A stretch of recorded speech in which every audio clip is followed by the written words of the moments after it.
Richie Vandenberg, thank you so much for your time today. The main purpose of the chat today is to talk about fearlessness, resilience and determination. So your transition from captain at the Hawthorne Football Club into the Hidden Sea Wine, can you tell me how that came to fruition?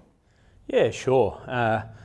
Well, I think just to go back a little bit, I grew up in vineyards, so I was familiar with vineyards on the farming side, but I developed a passion for the wine game. So the key decision point for me was when I retired in 2007, whether or not I'd stay in football, which was very familiar to me, go down a coaching admin sort of role, or break away from the football world and go out into business. And I made that decision at the age of 31. I thought that was the right time to go and do that.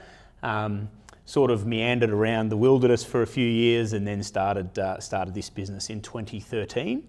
One of the big things my business partner and I felt was important to what we wanted to do was to build a brand with purpose. We wanted to take people on the journey with us, build that tribe. So that's how the business was born and the Hidden Sea came to fruition. We've obviously chatted a few months ago, but one of the main things that really stood out to me was the purpose behind the brand. So you pledged to remove 10 plastic bottles from the ocean for every 1 bottle of wine that's sold. How did that become connected to the brand?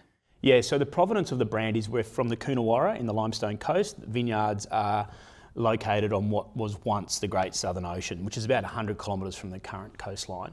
And that's effectively the Hidden Sea, so that's the brand name. Then you've got vineyards with full-sized fossilised whales sitting below them, still today estimated to be 26 million years old, so it's pretty cool. So there's that real provenance tie back to the ocean. Then Justin and I had some personal connection to it, and so when we were looking for, what was really important to the brand and really important to us, it evolved in many senses to become about first of all, understanding this plastic issue, which we started to get our heads around about 2015, 2016, and then coming up with a consumer promise, which is, as you said, for every bottle of wine we sell, we remove 10 plastic bottles out of the ocean. And that's really made it easier for the consumer to understand what the brand stands for. The other big thing was we set a North Star. So by 2030, we want to get 1 billion plastic bottles out of the ocean. And our vision is purely around, one wine, one mission to remove plastic from the ocean.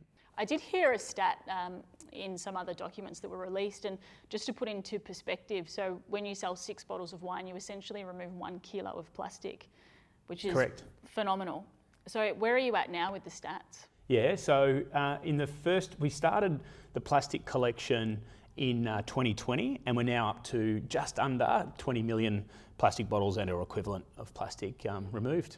And have you got a benchmark, or is there a certain time span where you want to reach this billion? There is. We're trying to get there by 2030, which when we set the goal felt like it was a long way away, but now we're going, geez, that's coming up. It's coming up very quickly. Yeah, so that's the goal, is to get there by 2030. Yeah, okay. And so just to rewind a little bit with the tie back to football, so obviously Stitch Untitled being about fearless, resilience and determination.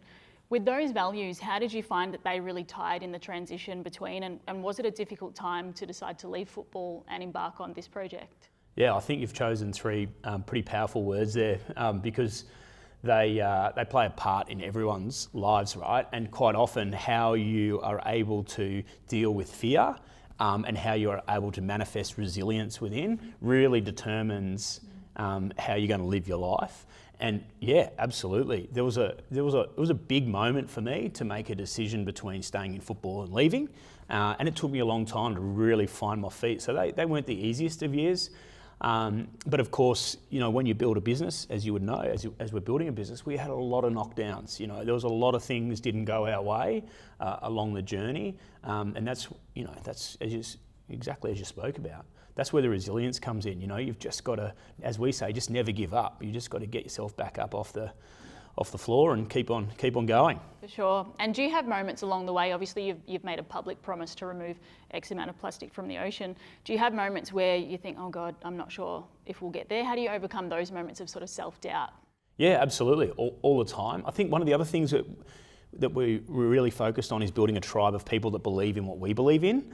We think that's super important for what we're trying to do. And so what that does is it creates momentum, and when you get momentum and things are feeling a little bit hard or a bit tough, you can sort of lean on those around you, and that's why building that whole team aspect, once again from football, I think is a really important element of what we're trying to do. Absolutely. And you mentioned you have a business partner, so that's Justin Moran. Yeah. Do you bring different aspects to the business? You've got different values, different qualities? Yeah, absolutely. We probably were both brought up on similar values. We've got very, very different personalities. But over the journey, what we have done is decided on a set of values that we want to live by as people, and also the brand to live by, and therefore everyone within our company. And they're not too dissimilar to what you were talking about. Like courage is a very big one for us, but the way we define it is to take on tasks bigger than ourselves, hence setting the big goal. And then we really think enthusiasm is important. Be really positive. Try and give the energy to the room, etc. And so that ties back to resilience a little bit too. Like when things are down, you've got to keep bringing the energy. So we think that's another big one. And you talk about determination. We call it consistency. It's got to roll the sleeves up day in, day out. Some of the footage that I've seen, there's acreage worth of plastic. You can essentially walk across the ocean. Yeah. What have you seen, and how bad is it? Yep. Yeah. No. So we've got some stuff out there now which is free for everyone to see. But we've seen full islands of plastic. I think the most important thing for people to understand, it's a little bit like climate change. The plastic crisis is there aren't oceans. We talk about the 7 oceans, but they're all connected. So there's only one ocean, right? So it doesn't matter where the plastic comes into the ocean, it affects us all. It's now right through our food chains. University of South Australia found 1 in every 3 fish caught off the south coast of South Australia, which is, you can't get any further from the rest of the world. 1 in every 3 contains microplastics. They reckon there'll be more plastic in the ocean by weight than fish by 2050 if we don't start doing something about it. So it's a big problem. I think the world is really starting to wake up to it, and I think people are also understanding this is not a local issue. This is a global issue that needs to be addressed. But some of the worst countries are through, Southeast Asia, through sort of South American regions, through those regions. Quite often, a lot of the third world countries that don't quite have it set up as well. But first world nations, we've got a lot to answer for. We were dumping rubbish in these countries, dumping plastic in these countries for years because we didn't know how to handle it. A lot of that stopped, but they're still trying to deal with it. Yeah, absolutely. It's devastating. And another clip that I did see, we're actually eating it now. As you mentioned, the fish are consuming this plastic, and so over a week, I seen it was a clip. You essentially gave the example that we eat roughly 1 credit card worth of plastic per week. Correct. That's an issue. It's a big issue. It's a health issue, and who knows what causes a lot of the cancers. But I'm telling you, you don't have to be too logical to think that consuming that level of plastic, if we are, which is a WWF stat, but if we are, that can't be good for us. Yeah. Plastic was not designed to be ingested. That's for sure. Absolutely. Did you find that a lot of these issues, you discovered them after you'd started the business, or were you well aware of all of the problems that were happening? No, so we started supporting early days the Lonely Whale Foundation, and through that we got involved with the Stop Sucking movement around straws. And so that's when we started to really get our heads around this problem. And from 2015 to 2020, we did a lot of work in this space, really understanding it. And then from 2020 is when we got that consumer promise right. And so now that is our sole focus, is we're not trying to be all things to all people. There are a lot of issues that need to be dealt with in the plastic crisis, but all we want to do is something tangible, which is removing the plastic and repurposing it. 100% of it through our partner, the ReSee project, gets repurposed now, which is absolutely fantastic. So we want to do that, something tangible. And the second part is obviously just build awareness. There's no point building awareness if you're not doing something about it. Absolutely. That was important to us. So they're really the two things, but we're hanging our hat on that tangible removal of plastic for every bottle of wine we sell. And can you explain how that's tracked? Yep, so if you look on the bottle or on the website, you can scan a QR code. Everything is done through a blockchain technology, so the plastic is collected via the ReSee project. All of the plastic collectors have to log in on their phone, and each of these data points creates a blockchain, and that blockchain can't be broken. So we can go back, and there's different weighing points, etc. So to avoid forgery, etc. And of course, we've just got back from over there, so we like to go over and audit it, and they're independently, ReSee project, are independently audited and verified by a company called DNVGL, which sets a global standard. As a consumer, if our consumers don't believe that we're doing what we say we're doing, or the integrity is broken in the brand, no one's going to trust, and therefore no one will purchase the product.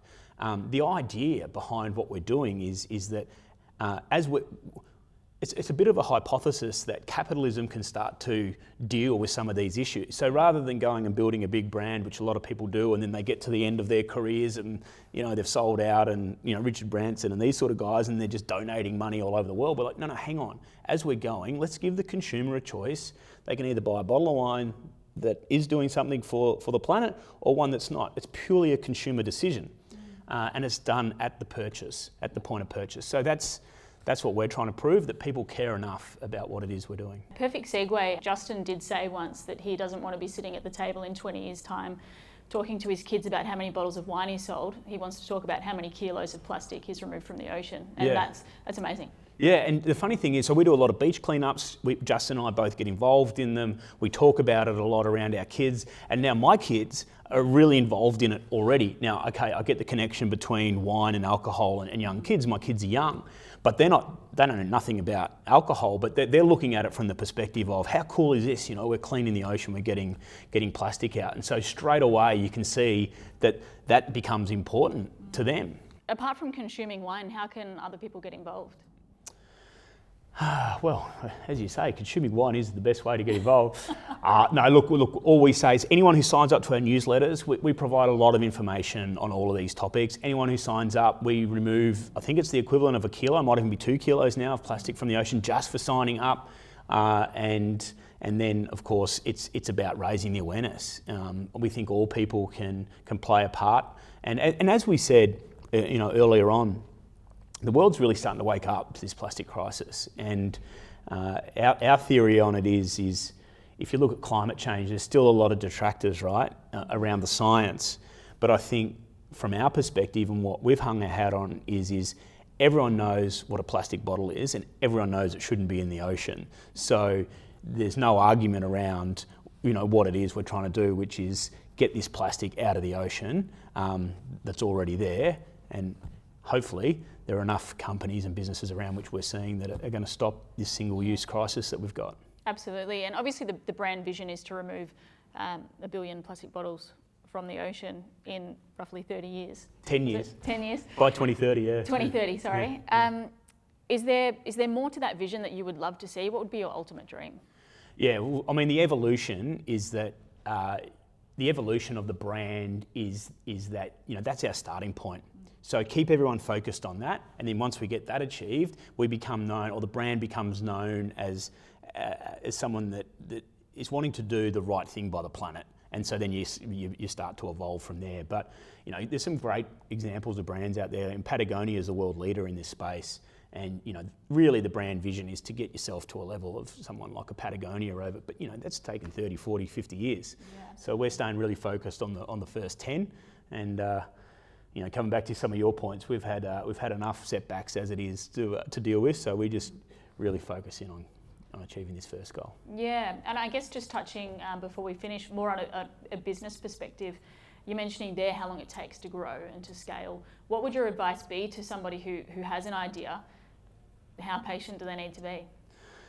Well, I think when you start small business, there's two speeds at the moment. There's the tech game. So and then FMCG and everything else almost, right? So you hear these stories of unicorns in the tech space that just go from here to here overnight, and they're just overnight sensations.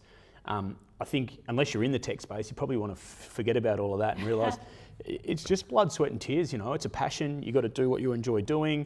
You've got to be ready for the setbacks. You've got to prepare yourself. You need a great team of people around you, and just go on the journey. It's not. We've learned through the hard times really that it's not just about the destination, it's about the fun you can have along the way. So we do try and make it fun. We celebrate our wins, and we also acknowledge and discuss all of our failures, because there's been plenty.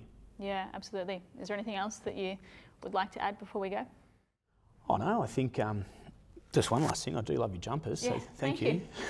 Looks great. As you can see, I've got a few marks on it because I wear it all the time, but Perfect. it's great. Great. Thanks so much for your time.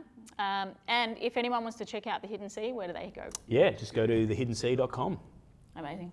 Thanks, Richie. Cheers. Cheers. Thanks, Darren.